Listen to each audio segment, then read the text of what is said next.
ആശാനിപ്പോ ഉടമസ്ഥനില്ലാത്ത ചെണ്ട പോലെ ആയല്ലോ. ആർക്കും എടുത്തിട്ട് കൊട്ടാം. ശവത്തിൽ കുത്താതെടാ. ശവമാണെന്ന് സ്വയബോധമുള്ളൊരാശാൻ. ആകെ നാറിയല്ലോടെ. ആർക്കും നമ്മളെ ഒരു വിലയുമില്ലാതായി.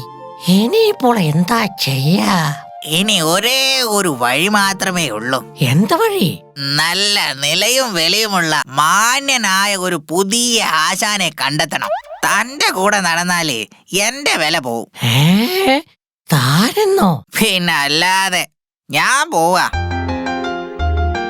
നല്ല ഒന്നാം തരം മണകുടാഞ്ച ശിഷ്യനെയാണല്ലോ ഇത്രയും കാലം കൂടെ കൊണ്ടു നടന്നത്. ആ ചുടായിപ്പന് ഒരു ചൂടൻ പണി കൊടുത്തപ്പോ മനസ്സിന് ആശ്വാസമായി. എന്താണ് ചിന്ത? ഒരു ചിന്ത? ഏയ്, നിന്നെ കണ്ടിട്ട് കുറെ ആയല്ലോ. ഞാൻ ഇവിടെ തന്നെ ഉണ്ടല്ലോ. നിന്നെയല്ലേ കാണാത്തെ? എനിക്ക് മുഴുവൻ സമയവും കാട്ടിലിരുന്നാൽ ശരിയാവില്ല. ആകാശത്തു കൂടെ കാഴ്ചകളൊക്കെ കണ്ട് പാറി പറക്കാൻ ആഗ്രഹിക്കുമ്പോ പുറത്തേക്ക് പോകും. ബൈ ദ ബൈ, നീ എന്നെ ഒന്ന് സഹായിക്കണം. ഞാൻ കുറെ ദിവസമായി നിന്നെ തെരഞ്ഞു നടക്കുന്നു. എന്താ കാര്യം? ആ തൊരപ്പൻ പൂച്ച നമ്മുടെ പൂന്തോട്ടത്തിൽ വന്ന് ആ പൂക്കളെല്ലാം നശിപ്പിക്കുന്നു. നീ എന്തിനാ ഞങ്ങളെ ശല്യം ചെയ്യുന്നേ? ഞങ്ങൾ പട്ടിണി കിടന്ന് നരകിക്കുമ്പോ നിങ്ങൾ മാത്രം തേൻ കുടിച്ച് രസിക്കണ്ട. എല്ലാ പൂക്കളും ഞാൻ നശിപ്പിക്കും. സമ്മതിക്കില്ല ഞാൻ. ഓഹോ, അതാണോ സംഭവം? ഇവന്മാരെ കൊണ്ട് സകല ജീവികൾക്കും ശല്യമായല്ലോ. ഒരാശാനും ശിഷ്യനും 2 പേരെയും കാട് കടത്തണം. ദുഃഖഭാരം ചുമക്കുന്ന ദുഃഖമാണു ഞാൻ.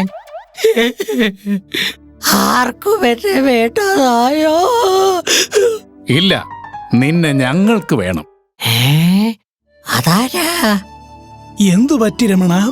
എന്റെ ശിഷ്യൻ എന്നെ വിട്ടുപോയി. അവനായിരുന്നു എന്റെ വെലങ്കൈ. നിങ്ങൾ എന്നെ സമാധാനിപ്പിക്കാൻ വന്നതാണോ?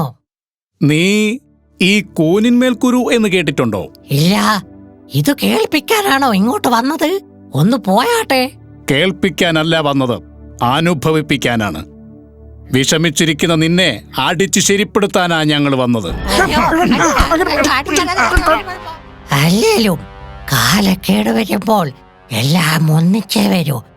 ഒരുമാതിരി പ്രചരണ യാത്ര പോലെ അരുവിയിൽ പോയി കുറച്ചു വെള്ളം കുടിക്കാം. ഒരിടത്ത് മുറിവും ഒരിടത്ത് ചതവും ഒഴുകും ജീവിത ഭാരം.